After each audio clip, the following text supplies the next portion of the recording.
बौनी ननद।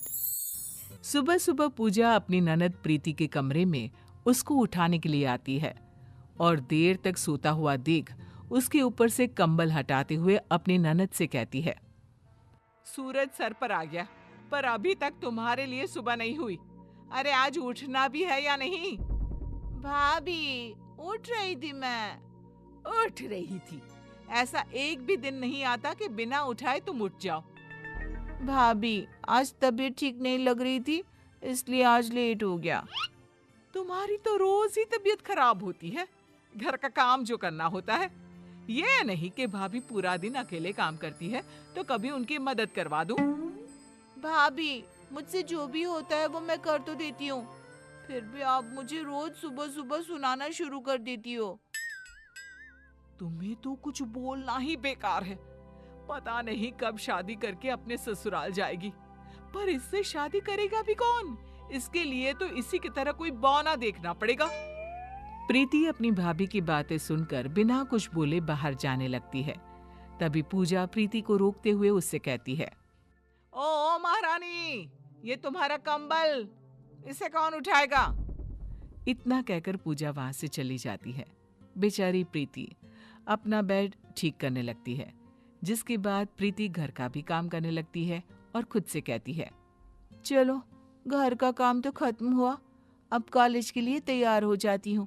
वैसे भी आज बहुत लेट हो गई हूँ, एक क्लास तो पक्का छूट ही जाएगा आज। इतना कहकर प्रीति कॉलेज जाने के लिए तैयार होने लगती है तो वहीं पूजा किचन में काम कर रही होती है और खुद से ही बातें कर रही होती है। पता नहीं क्या करूं, प्रीति के लिए कोई ढंग का लड़का भी नहीं मिल रहा। जो भी मिलता है उसको उसकी हाइट की वजह से रिजेक्ट कर देता है। ऊपर से वरुण है जो मेरी एक नहीं सुनते। पता नहीं इसका घर कब बसेगा। इतने में पूजा का फोन बजता है, जिसे देख पूजा अपनी चाय लेकर हॉल में जाकर बैठ जाती है और फोन पर बातें करने लगती है। प्रीति कॉलेज जाने के लिए बाहर आती है और अपनी भाभी से कहती है, भाभी, मैं लेट हो रही हूँ, मैंने सारा काम कर दिया है, मैं कॉलेज जा रही हूँ। ठीक है, और सुनो, टाइम से घर आ जाना, सारे कपड़े पड़े हुए हैं धोने के लिए। प्रीति बिना कुछ बोले वहां से चली जाती है और शाम को जब प्रीति घर आती है तो वो धुलने के लिए सारे गंदे कपड़े देखती है। प्रीति जाकर उन कपड़ों को धो देती है। कुछ देर बाद पूजा तैयार होकर बाहर निकलती है।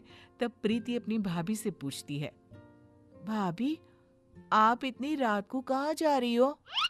तुझसे मतलब? मैं कहीं भी जाऊं, कुछ भी करूं? अच्छा, दरवाजा अंदर से बंद कर लेना। हो सका तो मैं रात को घर ना आ पाऊं, क्योंकि आज मैं अपनी फ्रेंड के घर जा रही हूं। पर भाभी, उस बारे में आपने भैया से पूछा?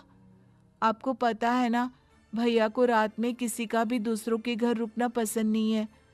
उनको और मुझे आपकी चिंता रहती है। अगर तुम चुगली ना करो तो वरुण को मैं संभाल लूंगी, पर नहीं, जितना बड़ा तुम्हारा कद नहीं, उससे ज्यादा तो तुम्हें उछलना होता है। मेरी कोई लाइफ नहीं है क्या? तुम कॉलेज के बहाने और तुम्हारे भैया ऑफिस ट्रिप के बहाने घूम लेते हो, और मैं तो इस घर में ही रहती हूँ। मेरा दम नहीं घुटता क्या? इसलिए अगर मैं एक दिन अपनी फ्रेंड के साथ बाहर जा रही हूँ तो इसमें बुराई क्या है?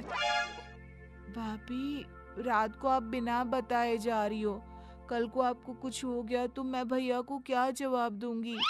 कोई जवाब देने की जरूरत नहीं है। रोटी बनी हुई है, खाना खाकर सो जाना। वरुण से मैं खुद बात कर लूंगी। इतना कहकर पूजा अपनी दोस्त के साथ घूमने के लिए निकल जाती है, पर बेचारी प्रीति रोती रहती है।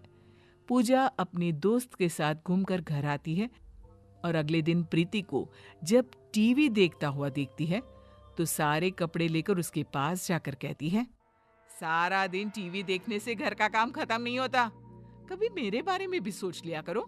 अरे थोड़ी मेरी भी मदद करवा दो काम में। भाभी, सारा काम तो करती हूँ, बस मुझसे जो काम नहीं हो पाता वही मैं छोड़ती हूँ। अब आपको पता है कि मैं ऊंचाई के काम नहीं कर पाती, मेरा हाथ नहीं पहुंच पाता, फिर भी आप ऐसा बोल रही हो। तो घर में सीढ़ी किस लिए है? उसका इस्तेमाल करो। और उसके बिना भी तुम कपड़े इस्त्री कर सकती हो, कपड़े धो सकती हो, खुद खाना निकाल कर खा सकती हो। ये काम तो तुम कर ही सकती हो ना। पर नहीं जी, तुम्हें तो कुछ नहीं करना, भाभी जो है सारा काम करने के लिए। उन दोनों में बहस हो ही रही होती है। तभी प्रीति के फोन पर उसके भैया का फोन आता है और पूजा प्रीति से पूछती है, किसका फोन है अब? भैया का फोन है। वरुण को कल के बारे में कुछ मत बताना। फोन उठाते हुए प्रीति कहती है, हेलो। हाँ भैया, ठीक हूँ मैं, आप बताओ। भाभी कहाँ है तेरी? यहीं बैठी है, दे रही हूँ। लो भाभी फोन। हेलो, कब आओगी वरुण आप? आपको गए कितना टाइम हो गया, जल्दी आ जाओ ना बस।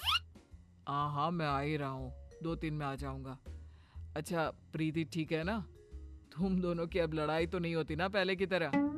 नहीं जी, सब ठीक है, बस आप आ जाइए। इतना कहकर वो फोन रख देती है। ऐसे ही कुछ दिन और बीत जाते हैं। एक दिन प्रीति अपनी भाभी से कहती है, भाभी मैं आज बहुत लेट हो रही हूँ, मैं कॉलेज से आकर काम में आपकी मदद करवा दूंगी। प्रीति ये सब बोल रही होती है, पर फिर भी पूजा उसकी किसी भी बात का जवाब नहीं देती और प्रीति अपनी भाभी के कमरे में जाती है, जहां वो पूजा को सोते हुए देखती है। ये देखकर पूजा को उठाने के लिए उसका हाथ पकड़कर हिलाती है, तो वो देखती है कि पूजा का हाथ बहुत गर्म है। ये देखकर प्रीति खुद से कहती है, अरे भाभी को तो बहुत ही ज्यादा बुखार है। एक काम करती हूँ, मैं आज कॉलेज से छुट्टी ले लेती हूँ और भाभी की देखभाल करती हूँ। अभी तो दवाई लाकर दे दूँ। दवाई खाने के बाद जैसे ही भाभी को आराम मिलेगा, मैं इन्हें डॉक्टर के पास ले जाऊंगी। इतना कहकर प्रीति अपनी भाभी का ख्याल रखने लगती है। भाभी उठो, दवाई ले लो। तुम कॉलेज नहीं गई आज? नहीं, आज मैं घर पर रहकर सारा काम कर लूंगी। आज ना आप आराम करो बस। पर तुम काम कैसे करोगी? तुम्हारा हाथ नहीं पहुंच पाता और आज किचन की सफाई भी करनी थी। भाभी मैं सब कर लूंगी, आप बस आराम करो। प्रीति अपनी भाभी को दवाई खिलाती है और आराम करने को बोलती है। तब पूजा कहती है, प्रीति मेरे सर में बहुत तेज दर्द हो रहा है। लाओ भाभी, मैं दबा देती हूँ। इतना कहकर वो भाभी का सिर दबाने लगती है और उसकी ये सेवा देखकर पूजा उससे कहती है, प्रीति रुक। क्या हो गया भाभी? तुम मेरे बारे में कितना सोचती हो, फिर भी मैं तुमसे लड़ती रहती हूँ, तुम्हें तुम्हारी छोटी हाइट के लिए सुनाती रहती हूँ। मुझे माफ कर देना प्रीति। कोई बात नहीं भाभी, वैसे भी आपका हक है मुझे डांटने का, क्योंकि मुझे पता है आप नारियल की तरह ऊपर से कठोर और अंदर से नरम दिल के हो। आप मुझसे माफी मत मांगो। आप जितना मुझसे लड़ती हो उससे कहीं ज्यादा तो मेरे बारे में सोचती भी हो। इतने में वरुण भी आ जाता है और उन दोनों का प्यार देखकर खुश हो जाता है, जिसके बाद वो तीनों खुशी से रहने लगते हैं। कहते हैं ना, जहाँ 4 बर्तन होते हैं वहां सनसनाहट तो